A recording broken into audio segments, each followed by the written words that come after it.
Welcome to the Real Money Show. I'm Lisa Chastain, your host. And we do actually have a good number of listeners who join us live. So thank you for being here live with us.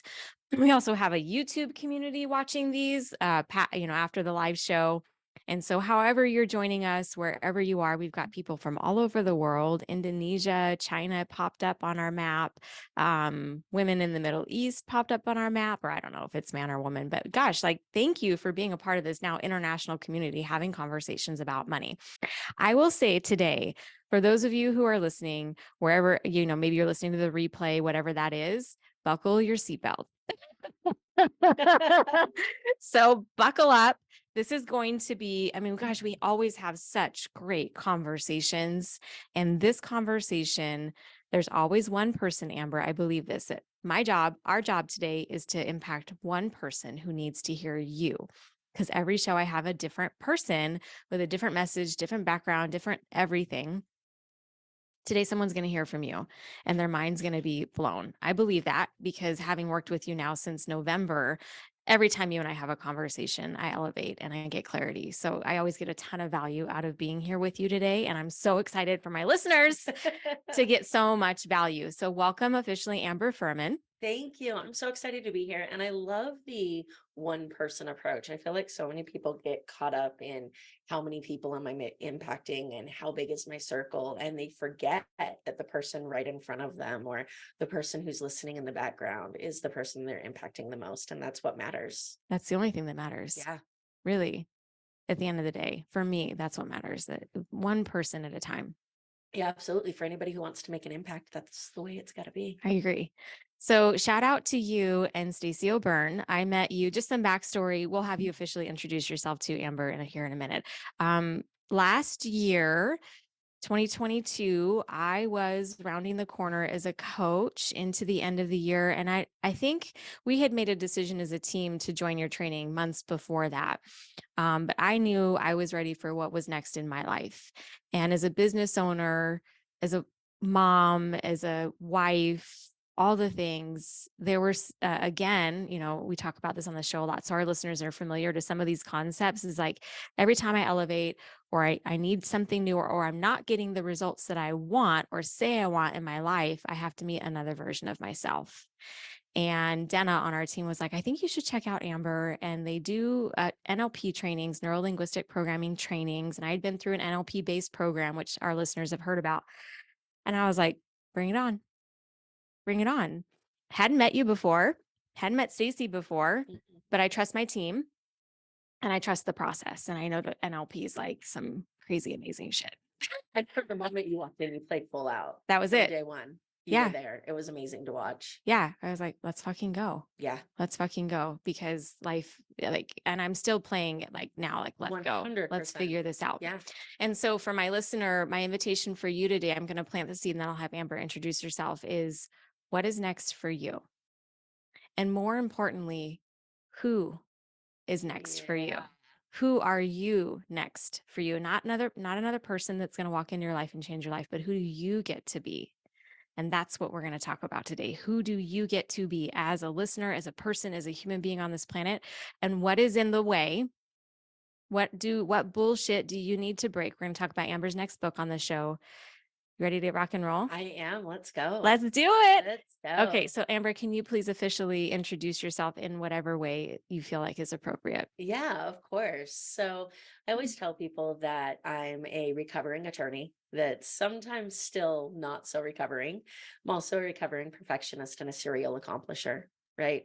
And I think that we can all relate to what I lovingly call the compartmentalization box in our mind, where all of the trauma and the bullshit goes that we don't want to talk about and deal with. And a lot of times people think, well, I don't have any trauma. I had an amazing childhood. I had this great life and, nothing really bad happened to me, but trauma doesn't have to be this negative thing, right? It's anything that we just don't want to talk about and deal with that impacts the way that we live our life.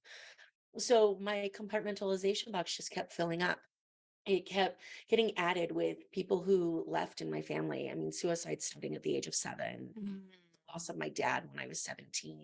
That 10 years span, I went to 10 different funerals. I started to learn, not knowing this, I started to learn that people don't stick around and relationships aren't worth building, right? I also learned that I wasn't worth sticking around for.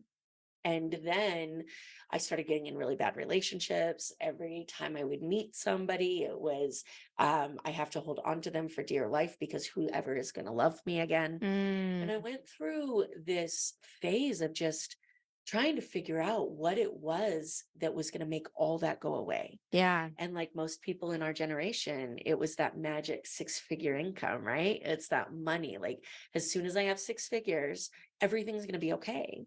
I Well, hear that a lot. yeah, a lot. I don't know when 6 figures became the magic number, but it's really harmful. Um, so I didn't like science, hated science, wasn't a fan of math.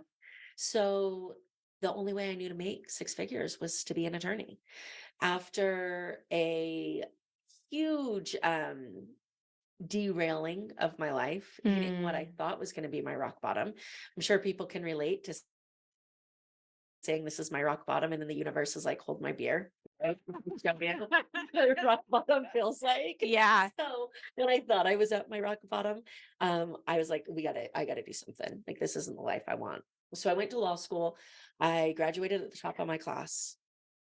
We're going to come back to rock Cool. bottom. Rock bottom, Okay. All yeah. right. Okay. So I went to law school, graduated at the top of my class, never looked back, put my head down and worked really hard, passed the bar on my first attempt. And all of these things that I was doing because I knew that once I got that 6-figure income, I was going to stop hurting until I got it, right?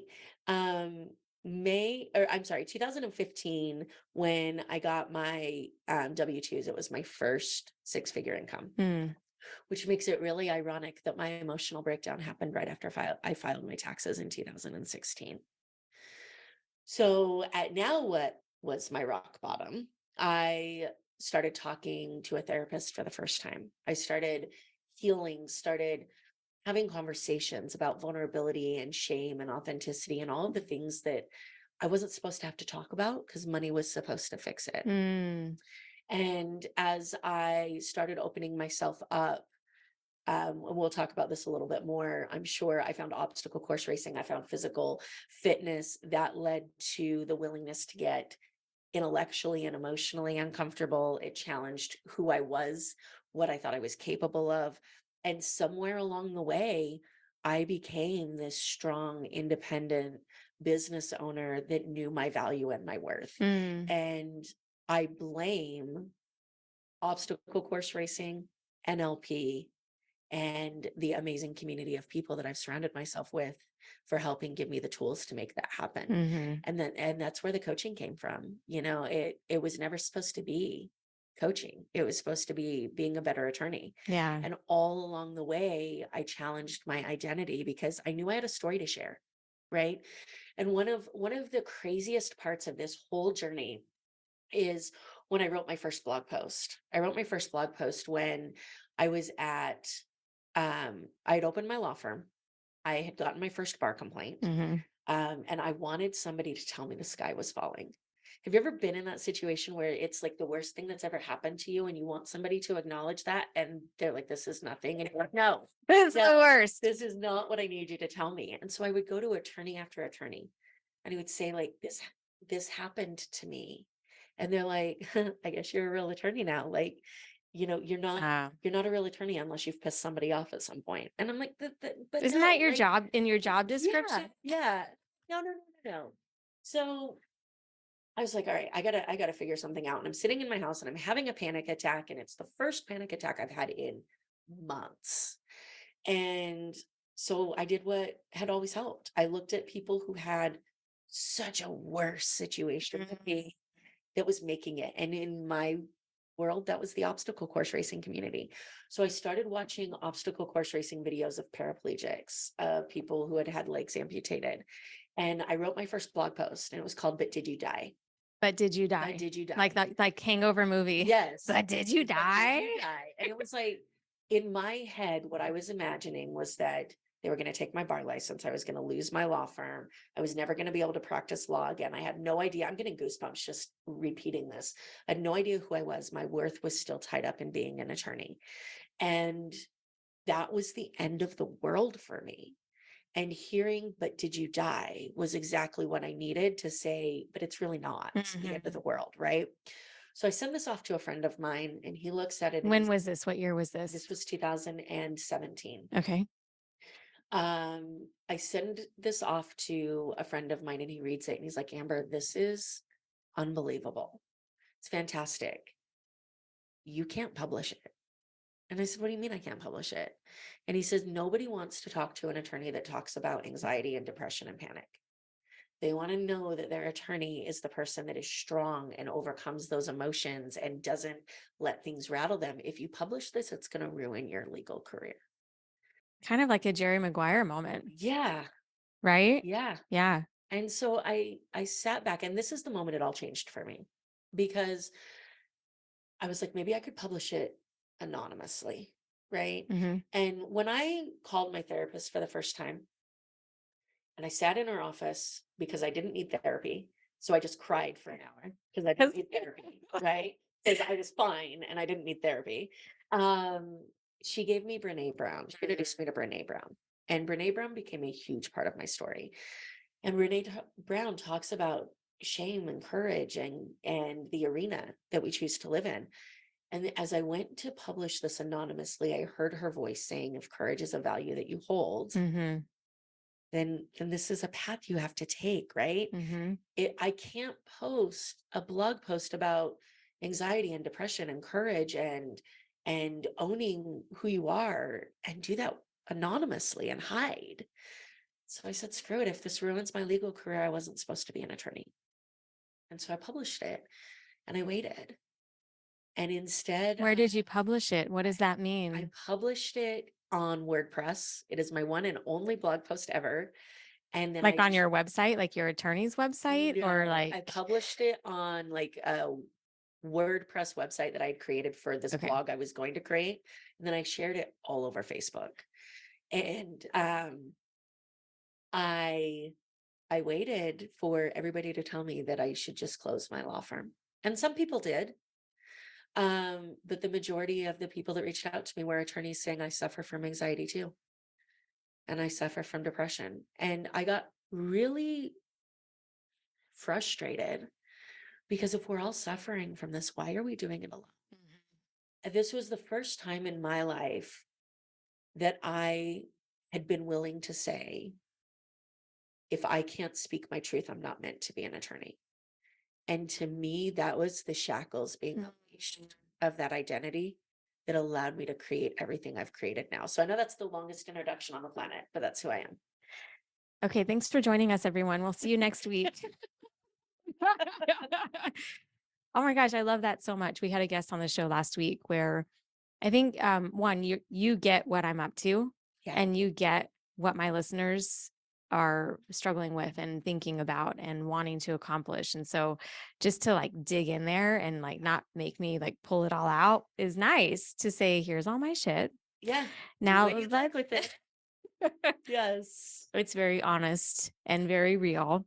I can't be any other way, No. right? I think as podcasters, have you ever been to Podfest or a podcasting Mm-mm. conference yet? You will love it when you go to your first one. Podcasters are a different breed of people because we don't like surface conversation. Mm-mm. And so it was crazy. The first time I ever went to Podfest, I had all of these sessions planned out that I wanted to go to. Mm-mm. And then every time the session was starting, I was in the middle of this really in depth, amazing, fantastic conversation. And I remember leaving every conversation going, I wish I would have recorded that. And there was actually a moment that somebody at the table did record my conversation with somebody without telling us and Yeah. then sent it to us and said, I thought you were both going to want to have this. It's something to do with the profession and the industry that we thrive on understanding people's ups and their downs and what makes them human and what makes them different and what their Yeah. passions are. And you can't do that talking about the weather, No. right? You can't do that in a You surface level can't. conversation. You can't. And I'm a Scorpio, so I have to have deep level Yeah. conversations. And that's the reason that I started this podcast is that these are the conversations for me that I wake up for in the morning. And even when it comes to money, these are the conversations that people are not having Yeah, when it comes to 100%. money. Because money is still one of those things that people aren't supposed to talk about, right? Yeah. We're still telling our kids, don't ask somebody how much they make. Yeah. Don't ask somebody how much money they have. We're still tying our self-worth to our net worth Hmm. every single day. Hmm. There is, I'll have to send it to you. There's a new song that just came out by Andy Grammer. Hmm. It's called I Need a New Money. Hmm. And it talks about this whole thing of asking somebody what they do for a living when you first meet, which means how much do you make, That's which it. How means where do successful you are you? fall in this social ladder? Am I worthy of this conversation with you? Are you worthy of this conversation with Yeah. me? Right? Like there's a reason we want to know what people do. Yeah. And it's not because we care what they do. Yeah. It's because we need to know where we fall on their social ladder. We're trying to fit them in the box, Yep. whatever that box is. Hmm. I love that. That's really important. That's really valuable. That's one of our first truth bombs on the show today. And how often as a listener have you felt that energy more and given that energy, Or not wanting right? to answer the question because you weren't happy with the answer, right? You were in a career shift and you were struggling with that identity that we just talked about so much. Hmm. And now all of a sudden somebody's like, what do you do for a living? And you're like, I don't even know. So how do I answer this question? You're like, I wake up, I drink coffee, Yeah. I watch the news. I'm a human being. How about you ask me what I care about, That's right. what I'm passionate about, Right. what my family's like? I think that there's a couple of different things that go into it. I think number one is the where do you fall? Like, Hmm. how much am I going to open up to you? How comfortable do I feel having this Hmm. conversation?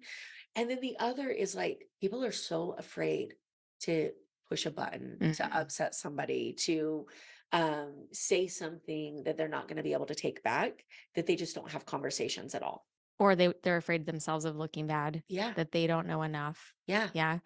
And that holds us back from having in the 100%. conversations we need to be having. People, for the most part, are too busy having a conversation in their head to have a conversation one to one.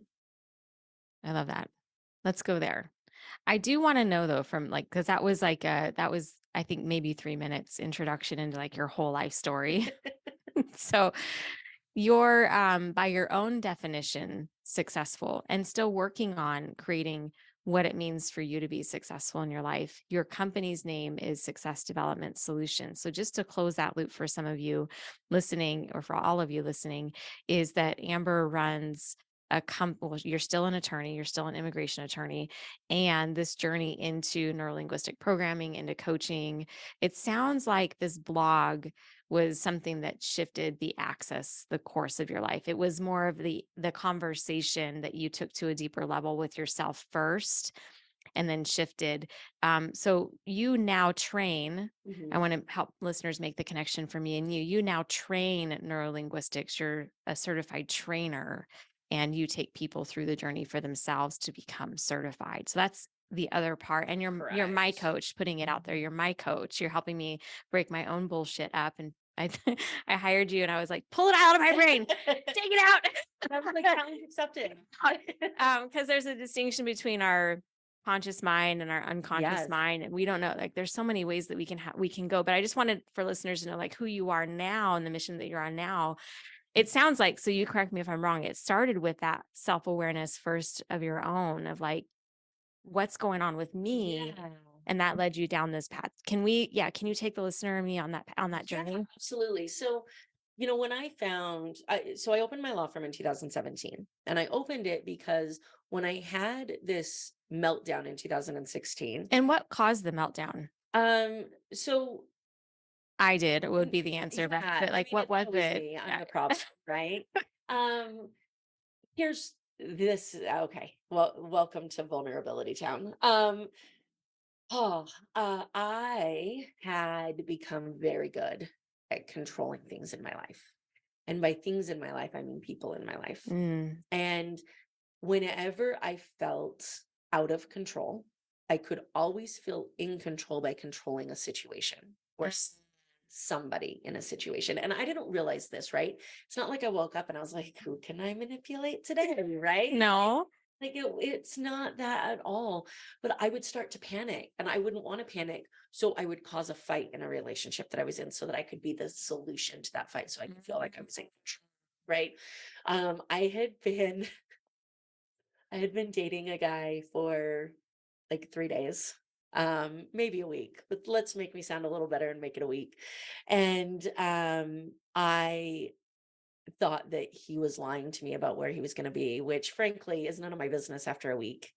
And I was pounding down his door. Like, this is how manipulative I'm talking about. But it wasn't out of manipulation. It was out of like, I had no control, no self control, because all of my self worth was tied up in this, right? Mm. Tied up in the And, relationship and somebody or else needing me mm. because I didn't have enough self worth on my own. Right. So, I got sent to Reno for court and I was going to be there for a week. And during that time, I live in Las Vegas. For those of you who aren't familiar, Reno's about 8 hours away. And during that time, we got into an argument and he wouldn't answer his phone. Well, how do you manipulate a situation when you're 8 hours away and somebody won't answer their phone? For the first time, probably in my entire life, I was left to my own devices. I was alone. There was nobody around me that I knew. I would pull myself together to go to court because I have responsibilities, and God forbid that I fail anybody else, And we're good right? at compartmentalizing these Yeah. things as humans. As an attorney, I'm really good at it, but think of anybody who's a mother, Mhm. right? Everything that you're going through gets put on a shelf because you got to take care of your kids, Mhm. right? So you can be having the worst breakdown of your life, and then your kids walk in and you're like, okay, I'm good. Mhm. Let's deal with you, right? So I would go to court. I would leave. I would get back to the office or back to my hotel, the office, and I would have a list of work to do and I couldn't focus. And I was hyperventilating in a corner and was in this 4 or 5 day panic attack. I wasn't eating. And the only thing that pulled me out of it was my car broke down. He was driving my car, needed my insurance information and had to call me. And I realized, like, what the actual hell is wrong with me, right? My family and friends had been telling me for a while I needed to go to therapy. Mhm. And I was like, no, I'm fine. I'm fine. Um, I realized I wasn't fine. Right. Yeah. So I call my first therapist while I'm up there and I make an appointment. I pay for the first session. I fill out all the stuff. And then I get back home and he picks me up from the airport and I'm in my comfort zone again and everything's good. And I was like, I don't think I need to go to this therapy session. Like, it was just a moment. Like, I Mhm. was fine. And luckily, he begged me to go. And he was like, you don't really need therapy. I know you don't. But what are you, I mean, you've already got all the work in it. Mhm. So, like, why don't you just go for the hour and convince your therapist that you don't need therapy? And this was 4 years of therapy later, right? Yeah. So, So the actual breakdown was you in that moment not being able to control not being able anything, to control and me your system went into override. because I had never been able to control me ever. Mhm. But I didn't know that because I was able to control others. This person that I was dating was the only person that never put up with my tantrums, Mhm. but never left either. They always either gave in or they left. They never stayed and said, I know that you're going to act this way because of something that has nothing to do with me. And you feel free to do that. I'll see you later. Yeah. And Yeah. it was exactly what I needed. Exactly what I needed. So that's kind of what caused the breakdown. Gotcha. Yeah.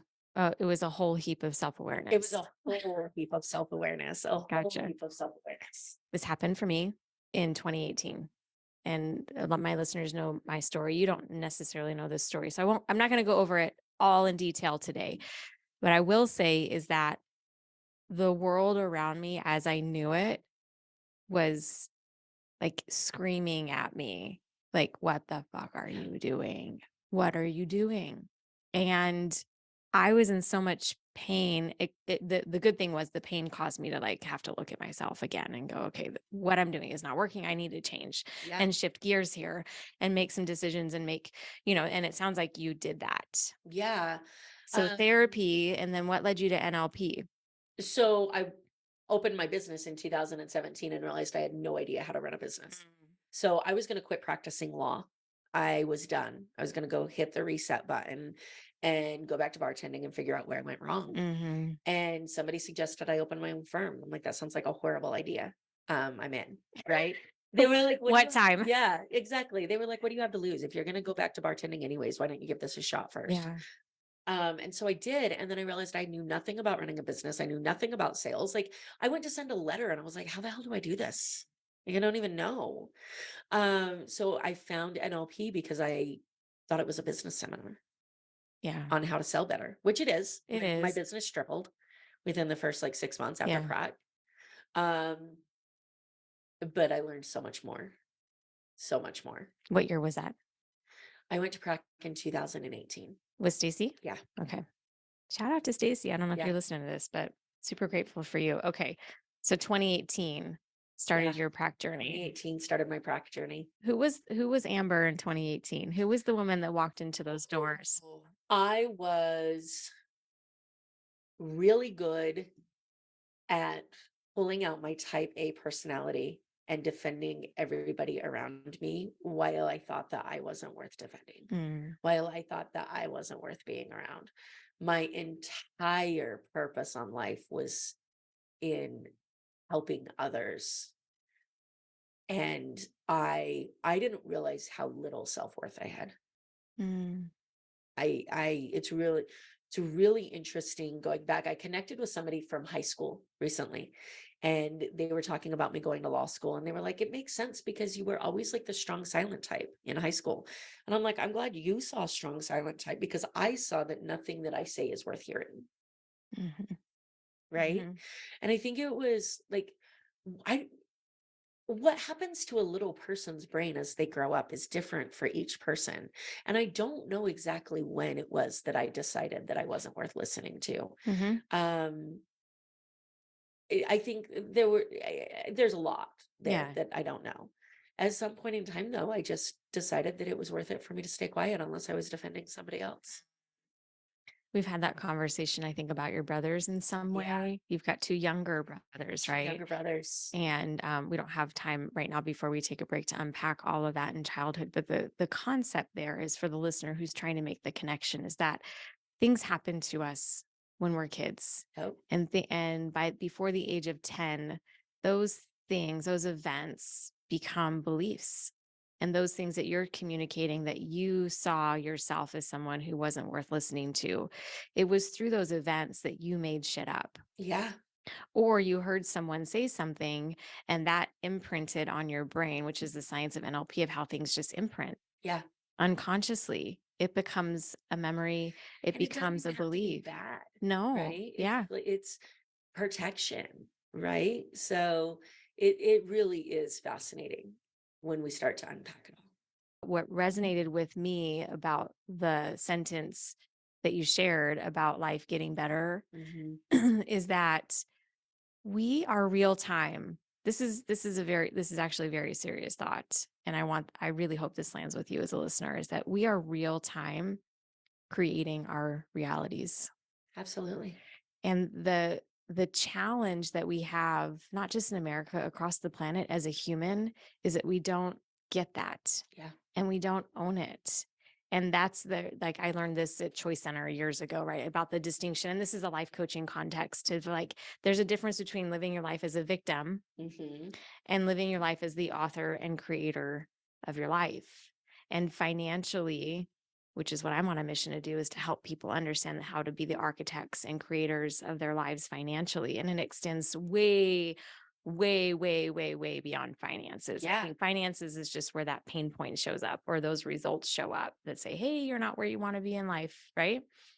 But if we took a moment to really think about that, I know Stacy shared this in trainings, and I'm just through my first training. I'm going through the whole series with you the rest of the year of if it's true, and I believe in my heart that it's true, that we are the authors of our lives and everything we say and everything we think is creating our reality real time, implanting the seeds for our futures. The thought that life can't you fill in the blank or that money can't you fill in the blank. Well, guess what? You're right. Yeah. You're right. Yeah. We there's a phrase that we encourage people to say in NLP, and it's what could be better than this? What could be better than this? Because if you ask yourself what could be better than this, your unconscious mind will tell you. But if you say, I can't imagine life getting any better, Mm, that's a different situation, right? yeah. I can't imagine life getting any better. Life can't get better than this. Well, then what's the purpose of Living. living it? When you say what could be better than this, your unconscious mind is like, listen up, let me tell you. Automatically, I got a physical reaction to that question, and the Yeah. first thing that came up was shame.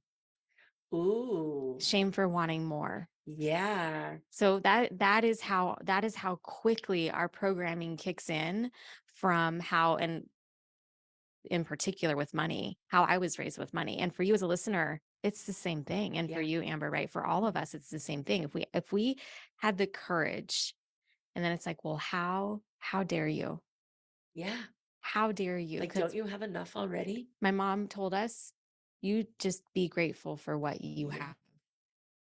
I grew up with, I grew up Mormon. I grew Mhm. up in a very religious town. And there is one particular family in my town that's extremely wealthy. I'm talking like a town of 1,800 people and they have a helicopter pad Mhm. wealthy, right? And my mom always shames them and Mhm. is like, who needs all that? Well, who does it matter? Right? Like They need it like apparently, or they want it. just because they had the capability of earning it and they chose to do it, what they do with it is none of our business. Mhm. Right? Like, Mhm. obviously, somebody feels like what they're providing to the world is valuable enough to give them money to have the life that they have. Yeah. So, when did we decide that what we bring to the table isn't worth that same level of reimbursement? When did we decide? That's a question that, I've heard you ask me over and over again. When did you decide? When did you decide? And I'm like, "Motherfucker, I know, all I day. don't know." I could let it piss me off or be like, "Man, when did that happen?" Yeah. And so in thinking about the framework of freedom, because when that's one of the first answers I get when people come into my world, like, what do you want? Freedom. I want to be Freedom. free. Okay, well, what do you mean by that? And you're talking about this toxic money culture of how we're just out there comparing ourselves to other people and having conversations and judging other people for what they have or they don't have. Like, hey, I was able to figure this out. Why can't you figure this out? Yeah. It's so toxic. And I'm on a mission to help people heal. That's their choice to heal, but, like, let's talk about it. Like, what are some things that as our listeners are in this conversation themselves, what did you learn about freedom and how to create freedom, and what can our listeners do to start moving in that direction if that's what they want? Yeah, before we dig into that, I think Okay. in order for them to understand it, I need to introduce them to the conscious mind and the unconscious mind. Are Yes, you okay with that? absolutely. All right, cool. So, for those of you who are listening, the conscious mind and the unconscious mind play both an amazing role in what goes on in your mind. The conscious mind is about 10% of what we know. And unless you've been trained to learn how to listen to that voice in your head, you think it's the whole picture, right? Yeah. Your unconscious mind is the other 90%. One of my favorite books is You're Invited by John Levy. And he talks about the conscious mind and the unconscious mind being similar to an elephant and a rider. So, the unconscious mind, the elephant, this is where all of your beliefs live, all of your self sabotage, your programming, your comfort zones, your ability to have this conversation and have your heart beat at the same time and like runs your bodily functions, all of those things.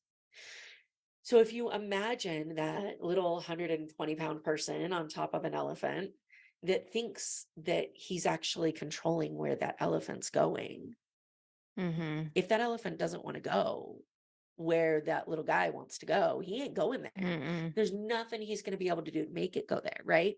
So bringing that into the context of money, if your parents fought all the time about money, and that landed in your mind as money causes fights or money breaks relationships. It doesn't matter how many budgets you make. It doesn't matter how many sheets you download. It doesn't matter how many spreadsheets you start to fill out.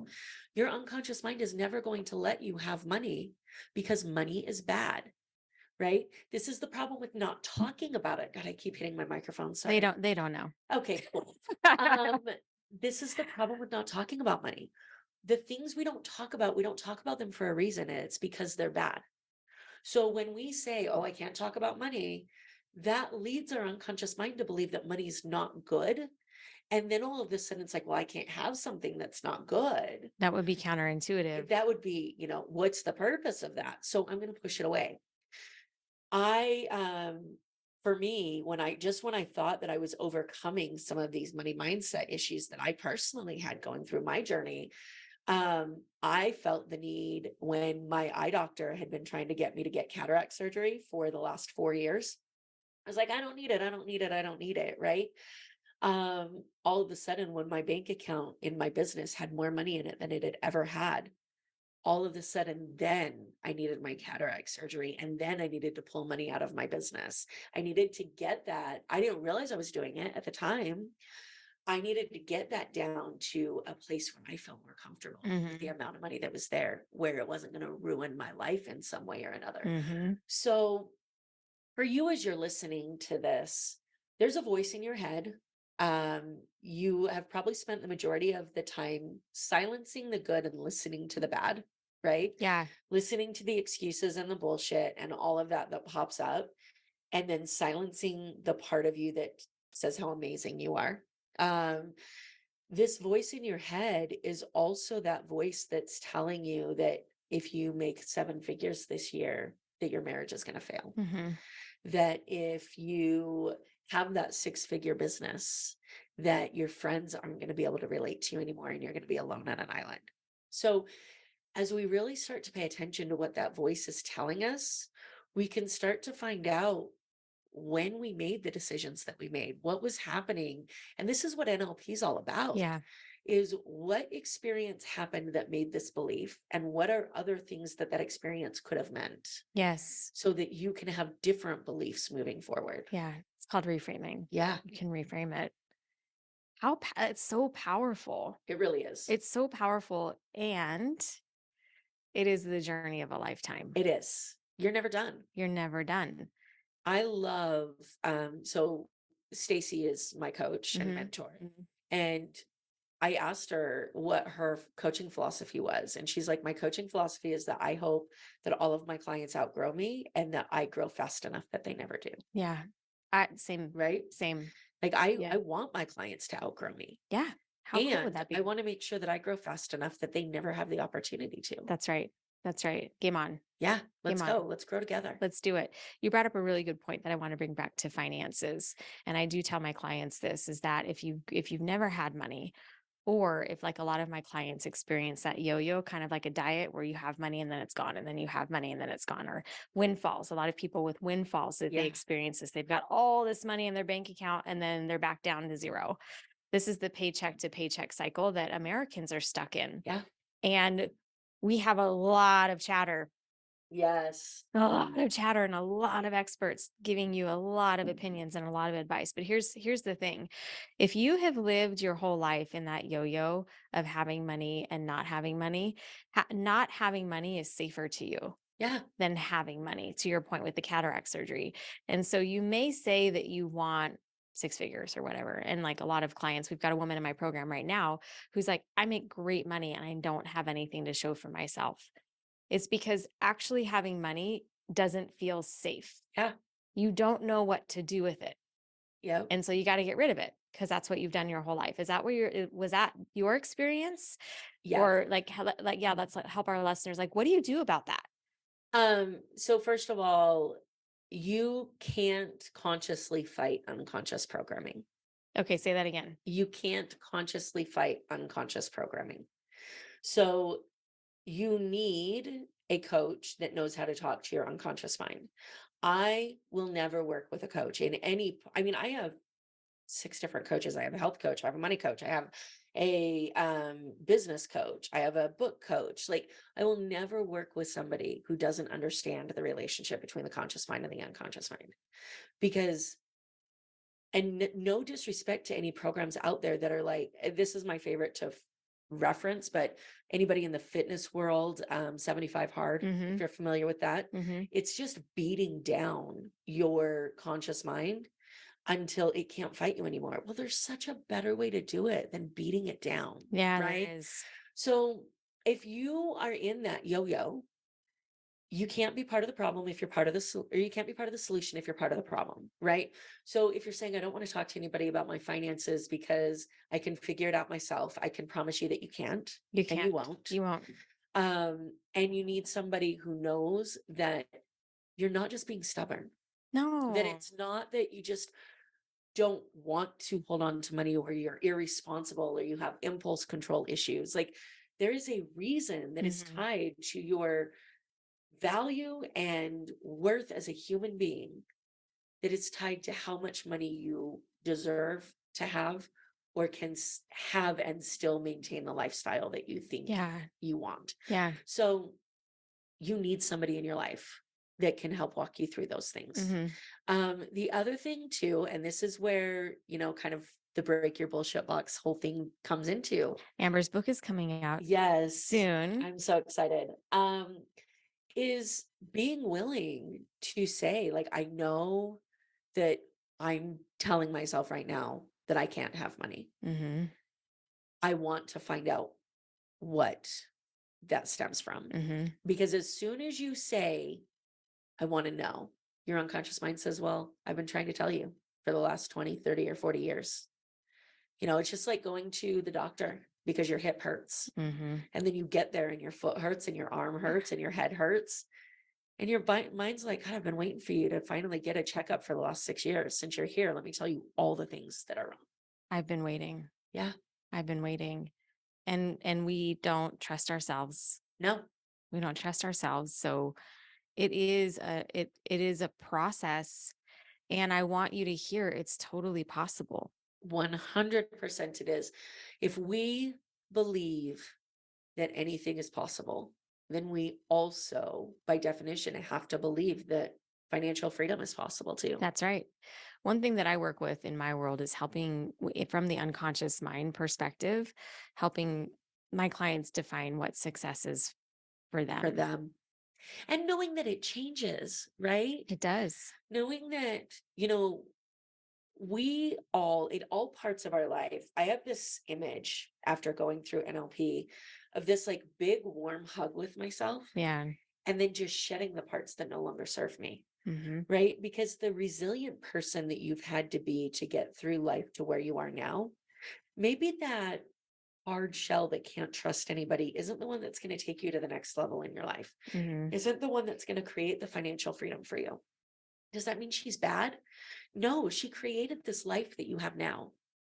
That loving the person that you are, that got you to where you are right now, thanking her for everything that she has given you, and acknowledging that there are parts of her that no longer serve you, That's right. is the most freeing thing on the planet. And Yeah. it's simple, but not easy.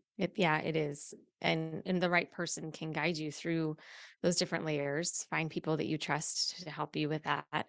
I will say that having been in your world and Stacy's world, um, that there are a lot of perceptions out there that NLP is about manipulation. Yeah. And we've heard that. I've heard that in the coaching industry, and I've seen it. Yep. I've seen it. And that can happen. It can, right? And what would be possible for someone, and this is, I'm speaking directly to you, the woman that's driving to work today, or you're in your kitchen with your kids, or you're running a business right now and you're just so overwhelmed, is that peace and happiness and joy and freedom, whatever that means for you, is available for you. And it is totally possible when you have the courage to take a step and claim it. Yeah. And claiming it requires us to define it, It does. right? Yeah. And it requires us to define it ourselves. Some of the biggest decisions that I've made in my life, I've made without telling anybody else that I was going to do it, Hmm. because they were so important to me that and irreversible, that I didn't want anybody else's opinion coming in. This If I made this choice, I had to live with the consequences, and I needed to know that I made it, Yep. right? When did success and freedom become something that we needed other people's input to define? Hmm. When did we need social proof that our definition of peace was good enough? Hmm. We get to say, like, I mean, think of the person that you know, we all know one at this point in time who has sold everything that they own, went and Mhm. lived in a van and traveled the world. Yeah. And we're all like, why would you give all of this up? And then secretly we're like, I'm a little jealous Mhm. of you, right? Success could mean to you a mansion, a Mhm. pool, parties every night that you can host your friends with, or it could mean to you living in a tent, which is you and your dog and your significant other and your kids. And the money that you need to make in order to support those two definitions of success is incredibly different, It is. right? The but nobody can tell you that your definition of success is wrong. And if being a caveman is your definition of success for right now, nobody can tell you that in 4 years or 4 months or 4 weeks, that it still has to be your definition of Yeah. success. We're constantly, I mean, I do this success definition exercise with myself, and I encourage my clients to do it every quarter. Mm. And what is that exercise? So you can go to my website and get a free download of it. It's successdevelopmentsolutions.com, and it's called the Life Wheel. And the life wheel looks like, I'm going to age myself, but it looks like a Trivial Pursuit piece. And each piece represents a different area of your life. And you rate yourself from 0 to 10, and it starts to awaken you to the areas of your life that maybe you haven't thought of. The person who never cleans their house and thinks nobody's ever going to see it, so it doesn't matter, and never pays attention to the fact that your physical environment plays a role in your success. Mhm. How you feel about it plays a role in your success. The person who has shut themselves off to conversations about spirituality because they've grown up, and this was me, grown up identifying spirituality with religion. Mhm. Well, there's that piece of you that's missing, right? Because you can't just ignore it. I did a presentation once on spirituality, and I said, even an atheist has a spirituality. Of course. And that could be that there's no spirituality, but at least it's still addressed and approached, right? Money is the same way. The most frustrating thing that salespeople say to me all the time, or business people say to me all the time, is I started my business and it's not about the money. And I Oof. said, then you're never going to be successful because it has to Never. be. It has to be. It has to be about the money. Mhm. Has to be. Yeah. It also has to be about something more than just the money. Yeah. But if you say it's not about the money, then why would you ever keep it? Yeah. Why? Why would you ever have it? Yeah. Why would you? I mean, have you ever wanted to hold on to something that you're like, well, it's not about this. I don't want it. I don't like it. Yeah. I don't like it. I'm not Yeah. going to have it. It's insane. It's not insane, actually. It's very, It very really is powerful. insane. However, it's so common. It's so common. It's all of the things that we have going on in our unconscious mind that we are unaware of or not willing to listen to or don't understand, that are operating our decisions in life. So there's the formula in my world of like, yes, you've got to know your money. You've got to be in relationship with your money. And you also need to know what the programming is, because whatever that programming is, whatever you're saying unconsciously about money is actually informing the decisions. It's influencing the decisions that you're making. I don't know if I got that technically right from an NLP standpoint, but that's how I No, it explain is it. Okay. 100%. I mean, and it's funny when I talk to people about money, because the first thing that as a business coach, when I'm talking to them, is like, what are your finance Yeah. goals? Right? Where do we want to go with this? And they'll give me a number, Hmm. and I'll say, okay, what's the purpose of that number? And they're like, well, what do you mean? Hmm. And I said, well, I mean, do you just want a briefcase full of 6 figures, right? Do you want a briefcase full of $150,000 so you can just carry it around and be like, I made it, I have it? Yeah. What is it that you think that's going to provide for you? Yeah. Because the moment that you know why your unconscious mind thinks that that number is important, then you can start to find other ways to make it happen now, Yes. to start to find those things. If it's once I have 6 figures, then I'm going to be able to do scholarship programs for people. I'm going to be able to give back. Well, how can you give back within what you have now so that you can realize that that success exists now and money just supports it get larger? Yeah. I love that. I love that. Can you believe the show's over? No, I'm sad. There's so much good stuff Sometimes here. I wonder if I even said anything. Me Like, I know too. I said a lot, but sometimes I wonder if I even said anything important. Oh my So, gosh. Our note takers just like have a ton. Like they're just like writing down so many truth bombs. This is so good, Amber. What's the purpose? That's the one thing that we're going to leave with our listeners today. Is my question for you is when it comes to success and finance in your life, aka freedom. When it comes to freedom in your life, what's the purpose of it? And I'm going to challenge you as a listener to define what success looks like for you and then get to work, the work, the work, the work. We talk about the work all the time on the show. This is the work of tapping into your unconscious mind, doing the work. No one can do it for you. And being a maniac on a mission to live your best life. And American women today, it is ours. yes, It is I love ours. that. Let's go do it together. So, Amber, thank you so much for being here today. Thank you so much for having me. And if I can just say really quickly that I love that you are bringing together such a supportive community of women. I love seeing the rhetoric around women based communities changing to supportive instead of challenging or Yeah, frustrating. that's right. Hugs for everyone. Yeah. Cheers. Okay, with that, I'm Lisa Chastain, your host. Look for Amber, follow Amber, come train with us, come learn with us, come hang out with us. We would love to have you a part of our community to that point. You can find me next week right here on Real Money with a new guest, new topic, and I can't wait to be back. Join us, join the conversation, lisachastain.com, and we will see you next week.